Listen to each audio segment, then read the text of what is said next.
శ్రీమాత్రే నమ. జయ గురు దత్తాత్రేయ నమ.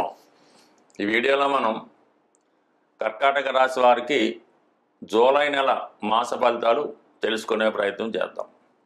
ఏదైనా ఒక నెలంతా మనకు కలిసి రావాలంటే రాశిలో శుభగ్రహం ఉండాలి. మరి ఇప్పుడు మన కర్కాటక రాశి వారికి రాశి అందే బుధగ్రహ సంచారం. దీని ప్రభావం వల్ల ఈ బుధుడు న్యూట్రల్ గ్రహం అవటం వల్ల చంద్రుని యొక్క రాశిలో ఉన్నప్పుడు ఎలా ఉంటుందంటే చంద్రుడు బుధుడు కలిసే విధంగా ఫలితం ఇవ్వడం జరుగుతూ ఉంటుంది. ధన విషయంలో విశేషమైనటువంటి ధనం రొటేషన్ అయినప్పటికీ కూడా మోసపోవడం జరుగుతూ ఉంటుంది. చాలా జాగ్రత్తగా గమనించవలసి ఉంటుంది. మీరు ఒక వ్యాపారం నిర్వహిస్తున్నా, ఏదైనా ఒక సంస్థలో పెద్ద సంస్థలో క్యాష్ డిపార్ట్మెంట్లో ఉన్నా కొంత ధనం మిస్ అవ్వడం జరిగే అవకాశం ఉంది. లేదంటే మీ సంస్థలో పనిచేస్తున్నటువంటి ఉద్యోగులు కొంత చౌర్యం ద్వారా కొంత ధనాన్ని విలువైన వస్తువులను దొంగిలించడానికి కూడా అవకాశం ఉంటుంది. అందువల్ల ప్రతిదీ కూడా మీరు జాగ్రత్తగా వ్యవహరించవలసింది. అంటే ఎంత వాడికి అంత కష్టమని కనీసం ధనం ఇచ్చి పుచ్చుకునేటప్పుడు కూడా లెక్కించి తీసుకోవడం, ఇవి జాగ్రత్తగా తీసుకోవాల్సి ఉంటుంది. లేని పక్షంలో కొంత మనీ బ్లాక్ అయ్యి తర్వాత ఇబ్బంది పడుతూ ఉంటారు. అయితే ఈ సమయంలో మీరు ప్రతి ఒక్కరిని నమ్మడం జరుగుతూ ఉంటుంది. మగమాటం వల్ల కొన్ని విషయాలు చేయలేకపోతుంటారు. కాబట్టి ఏదైనా ధన విషయంలో ఈ సమయంలో కొంత జాగ్రత్త తీసుకోండి. అంటే విద్యార్థులు చాలా నైపుణ్యంగా చాలా తెలివితేటలుగా వెలుగులోకి రావడం జరుగుతుంటుంది. ఈ సమయంలో వారికి విద్యలో మంచి రాణింపు కూడా రావడం జరుగుతుంటుంది. కొంతమంది అనుకోకుండా ఏదో ఒక లవ్ అఫేర్లో పడడం కూడా జరుగుతూ ఉంటుంది. అంటే చిన్నప్పటి నుంచి పరిచయమైన వాళ్ళు పరస్పరం ఒక అంగీకారంతో ఈ ప్రేమలో పడడం, తద్వారా అది వివాహం వరకు వెళ్ళడానికి కూడా ఇది ప్రస్తుతం నాంది మాత్రమే, ప్రారంభం జరుగుతుంది. దాని తర్వాత అది ఇంప్రూవ్మెంట్ అవ్వడం జరుగుతూ ఉంటుంది. అయితే దీనికి లాభస్థానంలో శుక్రగ్రహ సంచారం ఇంచుమించుగా ఈ నెల చివరి వరకు శుక్రగ్రహ సంచారం జరుగుతూ ఉంటుంది. అంటే లాభస్థానంలో శుక్రుడు అంటే మీకన్నా ముందు పుట్టిన వాళ్ళు, మీ యొక్క అక్క, అలాగే అక్కగారితో సమానమైన వారి స్నేహితులు అవ్వచ్చు. ఈ విధంగా వారి యొక్క సహకారం మీకు లభిస్తూ ఉంటుంది. ఏదైనా ఫైనాన్స్ రంగంలో కానీ ఆర్థికంగా బాగా స్థిరపడినటువంటి అమ్మాయిలు అనుకుండా పెద్దవాళ్ళు మీకు సహకరించడం జరుగుతూ ఉంటుంది ఈ సమయంలో. అంటే దేనికి సహకరిస్తారు? మీకు ఏమైనా ఆర్థిక పరంగా అవసరం అయితే సహకరిస్తారు. లేదు, మీరు శుక్రుడు స్వక్షేత్రంలో ఉండడం వలన సాక్షాత్తు అమ్మవారి యొక్క సహకారం పొందిన అమ్మవారి యొక్క కృపతో మీకు ఏదైనా ఆర్థిక సహకారం కానీ ఏదైనా కుటుంబ విషయాల్లో చికాకులు ఉన్నా మరి అమ్మవారి అనుగ్రహంతో బయటపడే అవకాశం ఉన్నది. అయితే కుటుంబ స్థానంలో ఉన్నటువంటి ఈ కుజ కేతువులు కొంతవరకు మీకు ఆర్థిక పరంగా సహకారాన్ని ఇస్తూనే కుటుంబ సభ్యుల మధ్య అభిప్రాయ భేదాలు రావడం జరుగుతూ ఉంటుంది.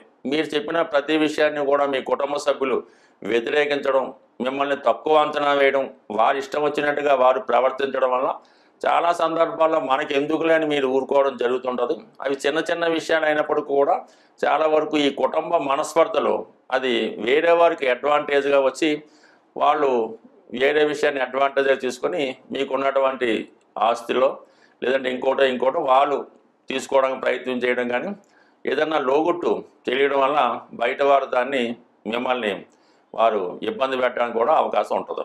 ఏదో ఒక బలహీనత ఉంటుంది, దాన్ని ఆసరాగా తీసుకొని ఇబ్బంది పెట్టడం కూడా జరుగుతుంటుంది. కాబట్టి సాధ్యమైనంత వరకు కుటుంబ సభ్యులు ఏదన్నా కర్కాటక రాశి వారికి సొంత బంధువులే ఇబ్బంది పెడతా ఉంటారు. మీరు ఎవరినైతే బాగా ఇష్టపడతారో, ఎవరినైతే బాగా చూస్తారో వారే మీకు ఎదురు తిరిగి ఇబ్బంది పెట్టడం జరుగుతూ ఉంటుంది. మరి ఇప్పుడు వ్యయ స్థానంలో గురువు రవి ఉండడం జరిగింది. అంటే ధనాధిపతి వ్యయంలో ఉండడం, ఏదో కుటుంబ సభ్యుల డిమాండ్ చాలా ఎక్కువగా ఉంటాయి. వాళ్ళకి అది కావాలని, ఇవి కొనాలని, ఇంకోటి కొనాలని ఈ విధంగా మిమ్మల్ని ఒత్తిడి చేస్తుంటారు. మీకున్నటువంటి టెన్షన్ మీకు ఉంటుంది. ఎందుకంటే ప్రభుత్వానికి చెల్లించిన ట్యాక్సులు వగైరా చెల్లించవలసి ఉంటుంది. మీరు సొంతంగా మీ పేరెంట్స్ని, తల్లిదండ్రులని చూడవలసి ఉంటుంది. అలాగే పిల్లల యొక్క బాగోగులు, ధర్మ కార్యక్రమాలు, పుణ్య కార్యక్రమాలు నిర్వహించవలసి ఉంటుంది.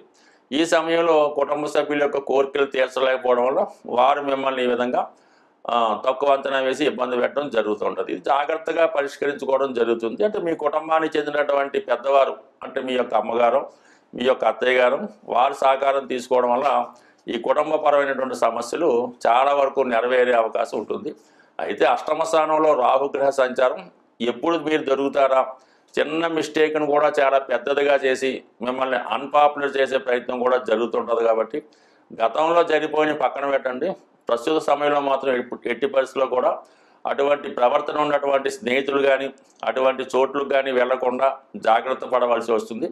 ఏదో విధంగా బ్లాక్మెయిల్ చేయడానికి ప్రయత్నం చేస్తుంటారు. కాబట్టి ఒకరితో సెల్ ఫోన్లో వీడియో కాల్ మాట్లాడినప్పుడు కానీ ఏదైనా పరధ్యానంగా వెళ్ళకుండా చోటుకు వెళ్ళడం, ఇలాంటి చికాకుల్లో మాత్రం జాగ్రత్తగా వ్యవహరించండి. గతంలో సంపాదించినటువంటి మంచి పేరు పోగొట్టుకోవడానికి కూడా ఈ అష్టమ రాహు మిమ్మల్ని ప్రోత్సహించడం జరుగుతుంటుంది. కాబట్టి బట్ ఏదైనా బాగా నమ్మిన వాళ్ళు పిలిస్తేనే వాళ్ళ ఇంటికి అది వెళ్ళాలి తప్ప ఎవరు పిలిస్తే వాళ్ళ ఇంటికి వెళ్ళి అక్కడ స్టే చేయడం వల్ల కంపల్సరీగా చిక్కుల్లో చిక్కుకునే అవకాశం ఉంది. స్వస్తి.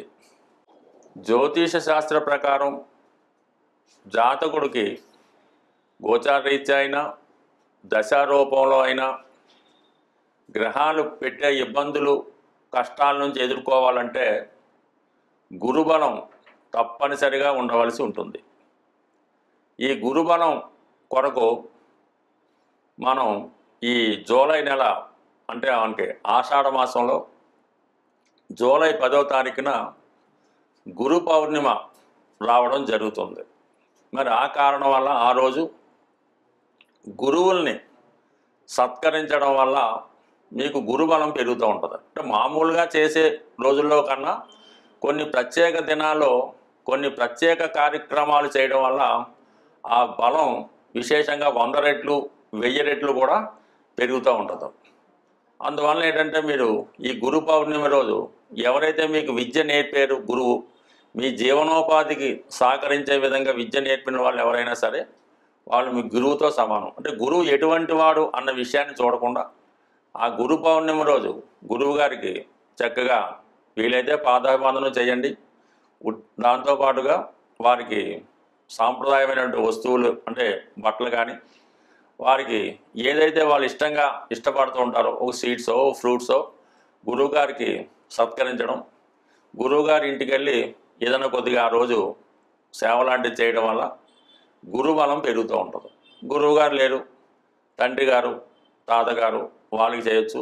లేని పక్షంలో అందరికీ గురువు అయినటువంటి సాయిబాబా వారు, రాఘవేంద్ర స్వామి వారు, దత్తాత్రేయుల వారి ఆలయం దర్శించి విధి విధానంగా ఆ రోజు స్వామివారిని అర్చించడం, ఈ విధంగా గురు పౌర్ణిమ చేసుకోవడం వల్ల గురుబలం పెరుగుతుంది. గురుబలంతో మీకు అటు సంస్కారం అటు ఆరోగ్యం ఐశ్వర్యం లభిస్తుంది. అలాగే జాతకుడు జీవితంలో సుఖపడాలన్నా స్త్రీలకు సౌభాగ్యం కలగాలన్నా శుక్రగ్రహం తప్పనిసరిగా జాతకంలో బలంగా ఉండాలి. అటువంటి శుక్రుని యొక్క అనుగ్రహం కోసం ఇదే జూలై నెల 25వ తారీఖు నుంచి శ్రావణ మాసం ప్రారంభమవుతుంది. ప్రారంభమై మనకి శుక్రవారంతో శ్రావణ శుక్రవారంతో ప్రారంభమవుతుంది. కాబట్టి అది కేవలం శ్రావణ మాసం శ్రావణ శుక్రవారం స్త్రీలకే కాకుండా మగవారు కూడా కంపల్సరీగా చేసుకోవలసి ఉంటుంది. ఆ రోజు కంపల్సరీగా ప్రతి శ్రావణ మాసంలో వచ్చే ప్రతి శుక్రవారం విధి విధానంగా నియమంగా ఉంటూ లక్ష్మీ అమ్మవారి ఆలయంలో అమ్మవారికి సౌభాగ్య వస్తువులు పెడుతూ సాధ్యమైనంత వరకు స్త్రీలకి అంటే మీరు ఎవరైనా సరే స్త్రీలకి పేరంటం రూపంలో వాళ్ళకి తాంబూలం దక్షిణ వస్త్రాలు మీకు ఏది సమకూరితే అది సమకూర్చడం. ముఖ్యంగా ఈ శ్రావణ మాసంలో అక్క చెల్లెలకు తల్లిగారికి అత్తగారికి అంటే ఎవరైతే మీ రక్త సంబంధిక బంధువులు ఉన్నారో మీ శక్తి కొలది వారిని సత్కరించడం వల్ల వారి ఆశీస్సులు పొందడం వల్ల వివాహపరమైన సమస్యలు సాల్వ్ అవుతాయి, మాంగళ్య బలం పెరుగుతూ ఉంటుంది, ఆర్థిక పరంగా అనుకూలంగా ఉంటుంది. అంటే ఒకే నెలలో అటు శుక్రబలం పెంచుకోవడానికి అటు గురుబలం పెంచుకోవడానికి అవకాశం రావడం జరిగింది. ఈ రెండు మనకి శుక్రబలం గురుబలం పెరిగితే సమస్త గ్రహాలు కూడా అనుకూలంగా ఉంటాయి. కాబట్టి ఖచ్చితంగా శ్రావణ మాసం అంతా కూడా అమ్మవారికి ఇష్టంగా ఉంటుంది. కాబట్టి ఏదో ఒక అమ్మవారి ఆలయ దర్శించడం. ఇప్పుడు ఆషాఢ మాసం అంతా కూడా అమ్మవార్లకి, శ్రావణ మాసం అంతా కూడా లక్ష్మీ అమ్మవారి విష్ణుమూర్తి దర్శించడం. ఈ విధంగా ఏ నెలలో ఆ దైవాన్ని పూజించుకోవడం వల్ల గ్రహాలు మనకి శాంతించి మనకు అనుకూలంగా మారుతూ మనలో కూడా ఒక శక్తి ప్రవేశించి విజయావకాశాలు రావడం జరుగుతూ ఉంటుంది. స్వస్తి.